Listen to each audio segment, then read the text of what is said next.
Pada pertemuan ini akan saya bahas matematik kelas 8 SMP semester 1, yaitu kita bahas mengenai fungsi.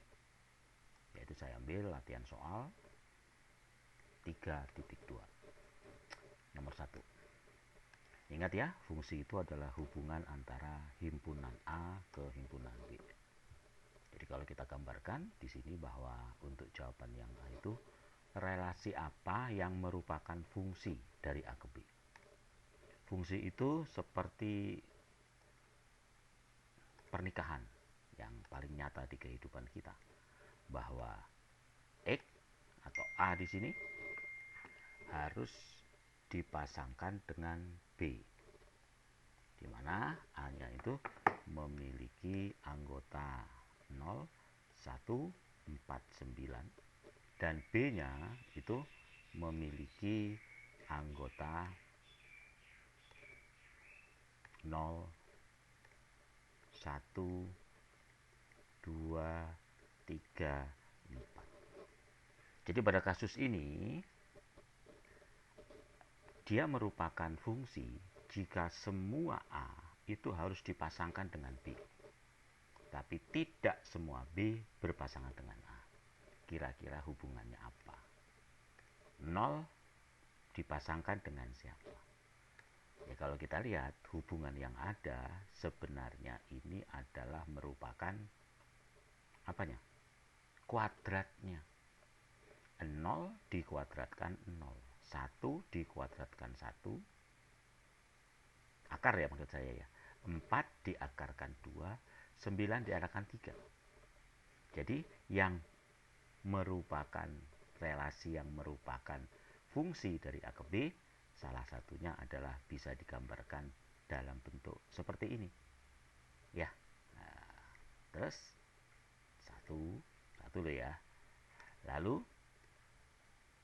4 ini berarti tidak punya pasangan ya. Ini dengan 1 maksud saya, di sini 1 ya. Nah, 4 ini bisa punya pasangan, yaitu dengan 2. Dan 9 pasangannya dengan 3. Jadi ringnya hanya 0, 1, 2, 3 dari domain B itu. Dimana fungsi dari kiri ke kanan itu merupakan apa? Akar. Jadi jawabannya yang A adalah tentukan relasi yang merupakan fungsi dari A ke B adalah relasi akar. Nah, ini sudah otomatis jawaban yang B-nya, yaitu dalam bentuk diagram panah. Dan kalau dinyatakan dalam bentuk rumus, ya berarti rumusnya adalah gimana? F X itu merupakan akar X. Ya, ini sekali lagi, ini kita anggap X itu kita anggap sebagai Y. Y itu tidak lain dari FE.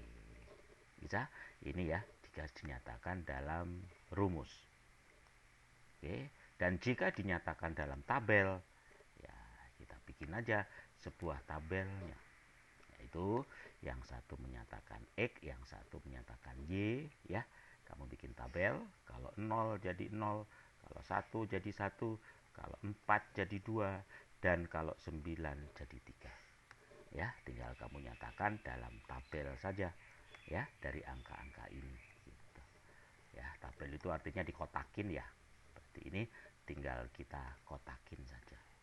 Nah, itu adalah tabelnya. Nah, jadi ini ya, dinyatakan dalam bentuk tabel. Kemudian yang berikutnya, bagaimana kalau relasi itu dinyatakan pada suatu grafik? Kalau dinyatakan sebuah grafik, maka berarti kita bikin ya, seperti biasa. Ini sumbu X, itu sumbu Y. Dan kalau kita lihat nilai-nilainya, ya kita masukin dari tabel itu, yaitu gimana? 0, 0, betul. Lalu 1, 1, sini kira-kira ya. Bikin aja 1, ini juga 1.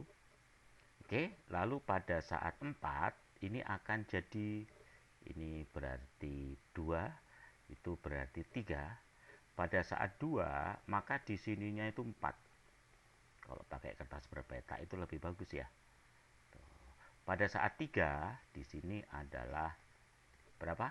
9. Jadi grafiknya seperti apa? Inilah grafiknya. Jadi melengkung gitu ya kalau gambarnya benar ya. Seperti itu. Ya, itulah ya untuk jawaban soal tersebut, dan mungkin akan lebih bagus kalau kita perkecil seperti ini. Sampai ketemu pada pembahasan-pembahasan berikut.